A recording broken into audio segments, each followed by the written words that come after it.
The moment I heard Jack's voice, filled with contempt, my heart sank. I was standing at the bottom of the stairs in our two-story house, a place that once felt like a haven of love. Now it was a stage for my humiliation. "Yeah, Mom, Amy is really getting on my nerves." Jack's voice drifted down the stairs, tinged with annoyance. "She thinks she's the boss just because she's the main breadwinner now. It's laughable." I clutched the banister, my knuckles whitening. This wasn't the first time I felt dismissed by Jack, but hearing him belittle me to his mother, Maria, was a new low. "I know, right? She's so full of herself lately." Maria's voice crackled through the phone speaker. "You should show her she's not irreplaceable. Maybe meet someone younger, more fun." A cold laugh escaped Jack. "That might just teach her a lesson. Amy's so smitten with me she wouldn't dare leave, no matter what." Their words cut through me like shards of glass. 6 years of marriage reduced to this mockery. I was Amy, a 31-year-old marketing executive, shouldering most of our expenses since Jack quit his job. And here he was, plotting betrayal with the same nonchalance as discussing the weather. I stepped back, retreating into the shadows, my mind racing. The loving, attentive man I married had turned into a callous stranger. But I refused to be his doormat.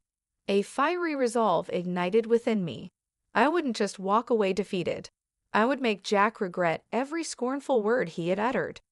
For years, I had ignored the subtle jabs, the gradual distancing, and the financial leeching. But no more. As I stood there, a plan began to take shape in my mind, a plan to reclaim my life and my dignity. I waited until Jack ended the call and came downstairs, his face changing into a mask of faint affection as he saw me. "Hey, honey," he said, planting a hollow kiss on my cheek. "How was your day?" His casual demeanor was a slap in the face. "It was fine, Jack," I replied, my voice steady despite the storm raging inside. "I just need to rest. It's been a long day." He shrugged, oblivious to the seismic shift happening right in front of him. "Sure. I'll be watching the game. Don't wait up," Jack said as he lounged on the sofa with the remote in hand. I retreated to our bedroom, but I wasn't there to cry or lament. I was planning my escape, my revenge. Jack had underestimated me for the last time. I picked up my phone and began to make a list of everything I needed to do to untangle my life from his. I would start tomorrow, no more being the oblivious, accommodating wife. It was time for Amy to take center stage in her own story. The days that followed were a masterclass in deception. I kept up appearances, playing the role of the dutiful wife while plotting my departure. Jack, wrapped up in his arrogance, noticed nothing. One evening, as we sat across from each other at dinner, the silence was suffocating. He was scrolling through his phone, chuckling occasionally. I pushed my food around my plate, my mind elsewhere. "Jack, remember when we used to talk during dinner?" I asked, a hint of nostalgia in my voice. He glanced up, eyes narrow. "What's there to talk about? It's not like you're interested in my day." His dismissive tone stung, but I didn't let it show. "I'm interested, Jack. I always have been." He scoffed. "Right, just like you're interested in my career choices." I clenched my fists under the table. "I supported your decision to quit your job, Jack. I just didn't expect to become the only one working." Jack laughed, a cold, harsh sound. "Oh, come on, Amy. You love being the martyr, don't you? The hard-working wife supporting her lazy husband." The accusation was ridiculous, yet it revealed his twisted perception of our marriage. "I never saw it that way, Jack, but I can't deny feeling alone in this relationship." His expression hardened. "Maybe you should find someone who can give you what you need. I'm clearly not enough." The words were a slap in the face, but they fueled my resolve.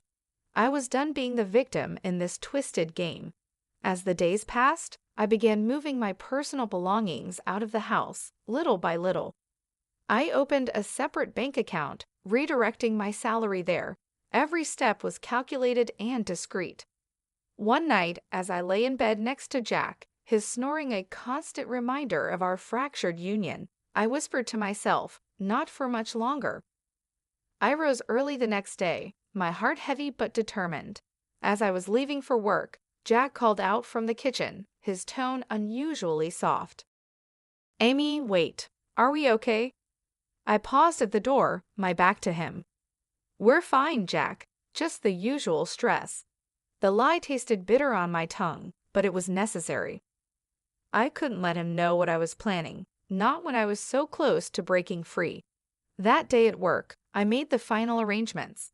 I contacted a realtor and asked about a small apartment in a quiet part of town, a fresh start, a clean slate. I came home that evening to find Jack sprawled on the sofa with a beer in hand.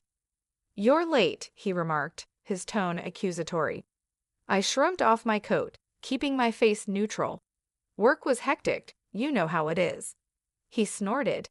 "Yeah, right, busy being the big shot at the office." I ignored the jab and headed to the kitchen to prepare dinner. The mundane task was a welcome distraction from the turmoil within. As I chopped vegetables, my mind wandered to the life awaiting me, a life free from Jack's scorn and selfishness, where I was no longer invisible or insignificant. I served dinner, and we ate in silence. With each bite, I savored the fleeting moments of this facade. Soon it would crumble, and I would emerge from the rubble stronger and liberated. After dinner, as Jack lounged in front of the TV, I retreated to our bedroom. I lay on the bed, staring at the ceiling. The room, once filled with laughter and love, now felt like a prison, but not for much longer. My plan was in motion, and there was no turning back. The next chapter of my life was about to begin, and I was ready. The days turned into weeks, each passing moment bringing me closer to my freedom. My facade as the complacent wife was flawless, even as my plans to leave Jack grew more concrete. He, wrapped in his bubble of arrogance, suspected nothing. One Friday evening, I arrived home later than usual, exhausted from a demanding day at work.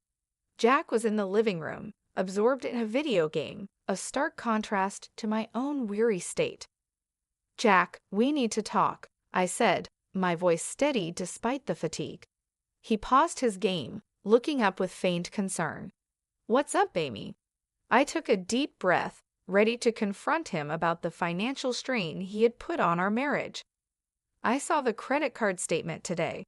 There's a charge of over $10,000, Jack. What did you buy?" His face paled for a moment, then he shrugged nonchalantly. "Just some stuff I needed. It's not a big deal." "Not a big deal?" My voice rose in disbelief. "Jack, you used my credit card without asking, and for such an amount?" He rolled his eyes, dismissing my anger. "Come on, Amy. It's not like we can't afford it. Besides, I'm your husband. What's yours is mine, right?" The audacity of his words left me speechless. This wasn't just disrespect, it was outright theft. My patience, already hanging by a thread, snapped. "This is unacceptable, Jack," I exclaimed, my voice echoing through the room. "You can't just use my money without my consent. This is financial abuse." Jack stood up, his demeanor shifting from dismissive to aggressive. "Oh, so now I'm an abuser? Great. I can't even buy a few things without getting lectured. You're so controlling, Amy." His attempt to turn the tables on me was pathetic. Controlling? I'm trying to have a responsible conversation about our finances, which you seem to have no respect for. He scoffed, crossing his arms. "You know what, Amy? I don't need this. I'm going out." With that, he grabbed his jacket and stormed out, leaving me alone in the midst of our shattered illusion of a happy marriage. I sank onto the couch, my mind racing. This confrontation was the last straw. Jack's complete disregard for our financial stability, combined with his entitlement and lack of remorse, solidified my decision to leave. But it wasn't enough to just walk away. Jack needed to learn a lesson and understand the consequences of his actions. My plan for revenge began to take a more defined shape. Over the next few days, I acted as if nothing had happened while internally I was a whirlwind of activity.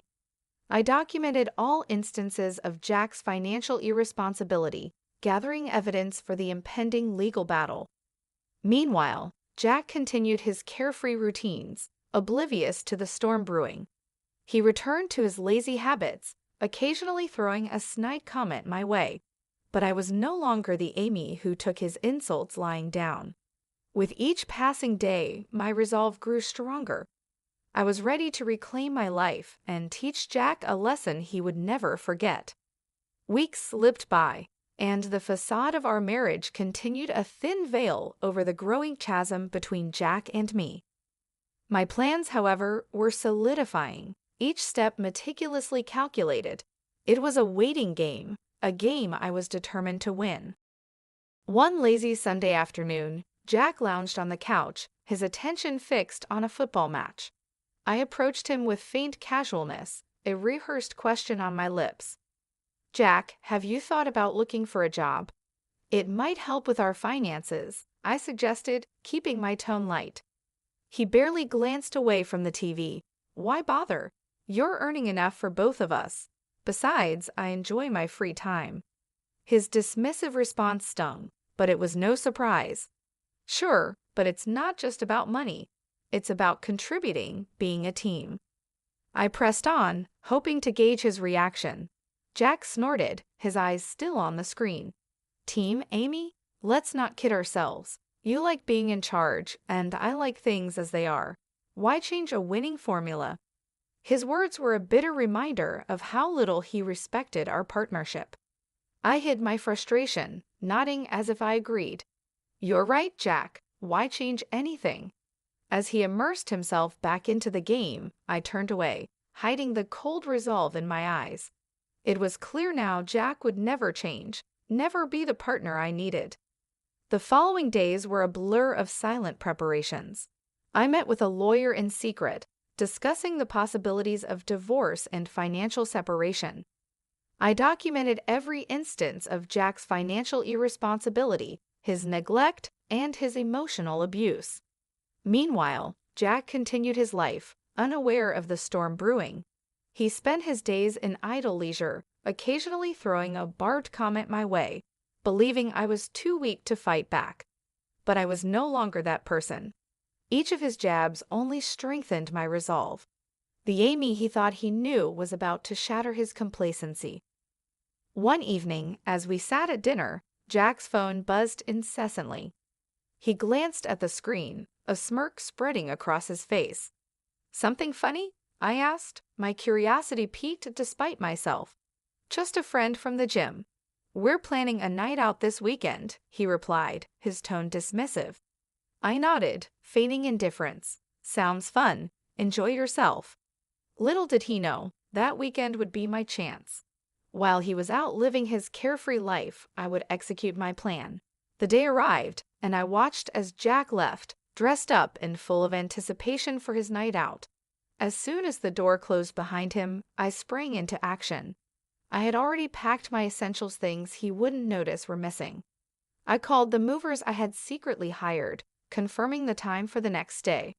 My new apartment was ready, a sanctuary from the life I was about to leave behind. That night, I lay in our bed for the last time, my mind racing with the events to come. I felt a mix of fear, excitement, and relief. This was the beginning of my new life, a life free from Jack's shadow. Tomorrow, I would confront him with my decision. But tonight, I savored the last moments of this chapter, ready for the dawn of a new beginning. I enjoyed the quiet before the storm, the last moments of an old life about to be left behind. The morning was bright and clear, a stark contrast to the turmoil inside me. Today was the day I would finally break free from Jack's manipulative grasp. My heart pounded with a mix of dread and determination as I prepared for the confrontation. Jack stumbled in late that morning, reeking of alcohol and arrogance. He flopped onto the sofa without a greeting. I steeled myself and walked into the living room. "Jack, we need to talk," I said firmly, my voice cutting through the silence. He squinted at me, clearly hungover. "What now, Amy? Can it wait? I'm exhausted." "No, it can't wait," I replied, my resolve hardening. "It's about our marriage, or what's left of it." He scoffed, rubbing his temples. "What about our marriage? You're not happy with me lounging around the house." "It's more than that, Jack," I said, my voice steadied despite the storm inside. "It's about respect, partnership, and trust, all of which have been absent for too long." Jack sat up, a sneer forming on his face. "Oh, here we go. The great Amy, always so perfect and judgmental. What's your point?" I took a deep breath, bracing myself for the truth I was about to unleash. "My point, Jack, is that I'm done. I'm leaving you." His expression shifted from disdain to disbelief. "Leaving me? You're joking, right?" I shook my head, a sense of liberation washing over me. "No joke, Jack. I can't live like this anymore. I refuse to be treated as an afterthought, a bank account for your whims." Jack's face reddened, a mix of anger and wounded pride. "You can't leave me, Amy. You think you can do better? You think you'll find someone who will put up with your controlling ways." His words were a desperate attempt to regain control, but they fell flat. "It's not about finding someone else, Jack. It's about finding myself, something I lost the day I started letting you walk all over me." He stood up, towering over me, his voice laced with venom. "Fine, leave. See if I care. You'll come crawling back, you'll see." I met his gaze, my own eyes unwavering. "I won't be crawling back, Jack. This is goodbye." I turned and walked away, leaving Jack standing in stunned silence. My heart raced with a mix of fear, relief, and exhilaration. I was finally taking control of my life. The movers arrived, and I supervised the removal of my belongings, each item a piece of my new life. I was building a new life. Jack watched from the doorway, his face a mask of shock and resentment. As the last box was loaded into the van, I turned to face him one last time. "Goodbye, Jack. I wish you all the best." His eyes burned with a mix of anger and disbelief, but he said nothing. I climbed into the van, not looking back as we drove away from the house, the life, and the man I was leaving behind. The sense of freedom was overwhelming. I was starting a new journey, one where I was the author of my own story. Jack was now a chapter of my past, a lesson learned. As the van pulled up to my new apartment, a small, modest space filled with potential, I stepped out into my new world. A world where I was no longer Amy, the neglected wife, but Amy, the woman who reclaimed her life. Settling into my new apartment felt like taking a deep breath after being submerged underwater for too long. The freedom was exhilarating, yet the looming confrontation with Jack cast a shadow over my newfound independence. Several days passed in a blur of adjustment and anticipation. Then the inevitable happened. Jack's number flashed on my phone. I steeled myself and answered. "Amy, where the hell are you? You think you can just leave like that?" Jack's voice was a mix of rage and disbelief. I replied calmly, "I'd already told you, Jack. I'm done. Our marriage is over. You can't just decide that on your own. You're my wife." He spat out the words, his anger palpable. "I was your wife, Jack, and yes, I can decide. I won't be a part of a marriage where I'm disrespected and used," I countered, my voice firm. There was a pause, and I could almost hear the gears turning in his head. "You'll come back. You need me." I couldn't help but laugh, a sound of genuine amusement. "Need you, Jack? I've been the one carrying us for years. I don't need you, it's the other way around." His voice cracked with a mixture of fury and desperation. "You can't do this to me, Amy. What about our finances, the house? You can't just leave me with nothing." "That's not my concern anymore, Jack. You should have thought about that before treating me the way you did," I said, the satisfaction of finally speaking my mind liberating. There was silence on the other end, and then he hung up. I stared at the phone, a sense of finality washing over me. I had closed the chapter on Jack, but I knew this wasn't the end. There would be legal battles ahead, but I was ready for them. I was fighting for myself now. The following weeks were a whirlwind of legal consultations and paperwork, but each step brought me closer to my new life. I filed for divorce, citing Jack's financial irresponsibility and emotional neglect. He responded with a flood of angry calls and messages, each one more desperate and vindictive than the last. "You'll regret this, Amy. You can't just throw me out like garbage," he yelled during one heated call. I remained calm. "I'm not throwing you out, Jack. I'm setting myself free. And as for regret, I only regret not doing this sooner." As the legal proceedings progressed, Jack's true colors showed brighter than ever. He tried to manipulate the situation, paint himself as the victim, but the evidence against him was overwhelming. The day of the final hearing arrived, and I stood in the courtroom, a mix of nerves and determination. Jack was there, his face a mask of defiance and resentment. The judge reviewed our case, the documentation of Jack's financial abuse, and my testimony about our marriage's breakdown. The verdict was swift and in my favor. I was granted a divorce and a fair settlement. Jack's face contorted with rage as the judge announced the decision. "This isn't fair. She can't just take everything from me." But his protests fell on deaf ears. The decision was final. I walked out of that courtroom feeling lighter than I had in years. I had won not just the case, but my freedom. As I started my car and drove away from the courthouse, I didn't look back. Jack was a part of my past now, a reminder of what I had overcome. Ahead of me lay a road of possibilities, a future where I was in control. I smiled to myself, a sense of peace settling over me.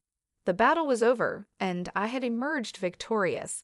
It was time to start living my life on my own terms. The days following the divorce were a mix of relief and rebuilding.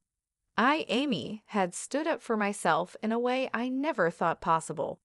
Yet the echoes of my broken marriage with Jack lingered, a reminder of the battles I had fought. I was settling into my new life, embracing the peace that came with it, when my phone rang one evening.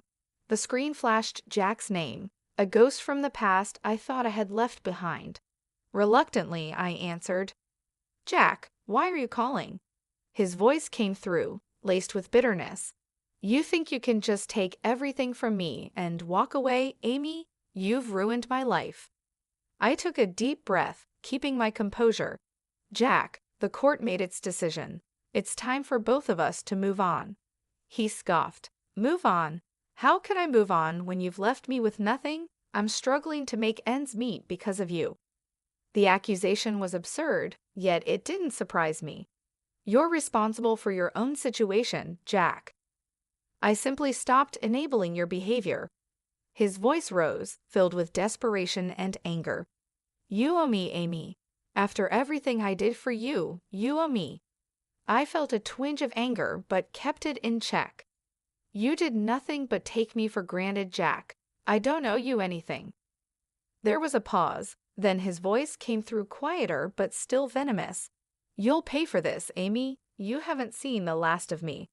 I ended the call, a sense of unease settling over me. Jack's threats were likely empty, but they reminded me of the man I had once loved, now a stranger consumed by bitterness. Weeks passed, and I threw myself into my work, finding comfort in the routine. My colleagues noticed the change in me, the newfound confidence and determination. I was promoted, a recognition of my hard work and resilience. But as I climbed the corporate ladder, Jack's shadow loomed. He started a smear campaign, spreading lies and rumors about me to our mutual acquaintances. I heard whispers of his accusations, painting me as the heartless ex-wife who had stripped him of everything. I confronted these challenges head-on, refusing to let Jack's pettiness derail my progress. I had fought too hard to reclaim my life, to let his bitterness taint it. One afternoon, I received a call from a mutual friend, hesitantly relaying a message from Jack. He was struggling financially, facing eviction, and in a moment of desperation, he reached out to me. I listened, a mix of pity and resolve in my heart. "Tell Jack I wish him well, but his choices are his own. I can't help him." As I hung up, I realized how far I had come. The old Amy might have rushed to Jack's aid, but I was no longer that person. I had learned the hard way that you can't help someone who refuses to help themselves. I continued to build my life, finding joy in the little things. I reconnected with old friends, explored new hobbies, and started dating again. Life was moving forward, and I was at the helm. Jack's attempts to drag me down continued, but they no longer held power over me. I had risen from the ashes of our marriage stronger and more determined than ever. As I sat in my apartment one evening, reflecting on my journey, I felt a sense of peace. I had faced my demons, fought my battles, and emerged victorious. The future was bright, and for the first time in a long time, I was truly happy. I was genuinely excited for what lay ahead. Life had found a new rhythm, and mine was no different. The scars of my past with Jack were still there, but they no longer defined me. I was Amy, reborn from the ashes of the life I had left behind. My promotion at work brought new challenges and opportunities. I thrived in the environment, my confidence growing with each successful project. My social life also took a positive turn. I met new people, some of whom became close friends and even started dating again. Life was good, but the shadow of Jack still lingered at the edge of my newfound happiness. One evening, while having dinner with a friend, my phone buzzed. It was a message from a number I didn't recognize. Hesitantly, I opened it. It was from Jack. "Amy, I need your help. Please." The words were simple but carried the weight of our shared history. I showed the message to my friend, who looked at me with concern. "You don't owe him anything, Amy. Remember that." I knew she was right. I had moved on, but it seemed Jack was still stuck in the past. I didn't reply to the message. Instead, I blocked the number and tried to focus on the present. The next day, I heard the news. Jack had hit rock bottom. He had lost his home, his friends, and was struggling to find work. Part of me felt pity for him, but another part knew this was the result of his own actions. I continued with my life, the memory of Jack fading into the background.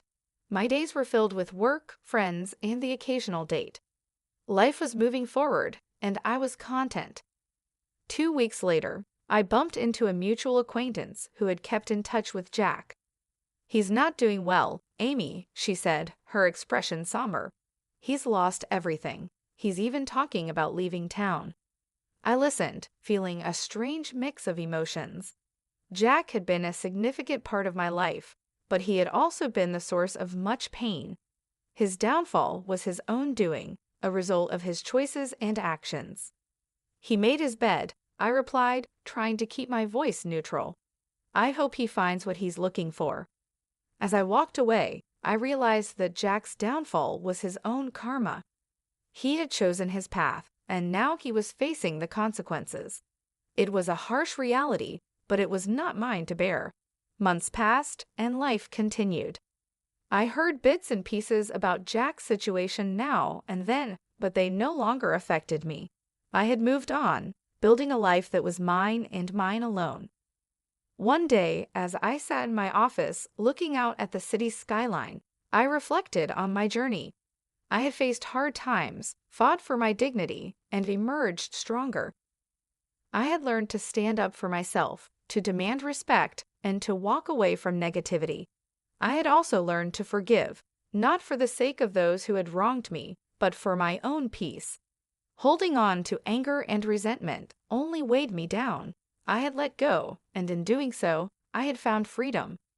As the sun set, casting a warm glow over the city, I smiled. I was happy, truly happy. My past with Jack was just that, the past. Ahead of me lay a future full of possibilities, a future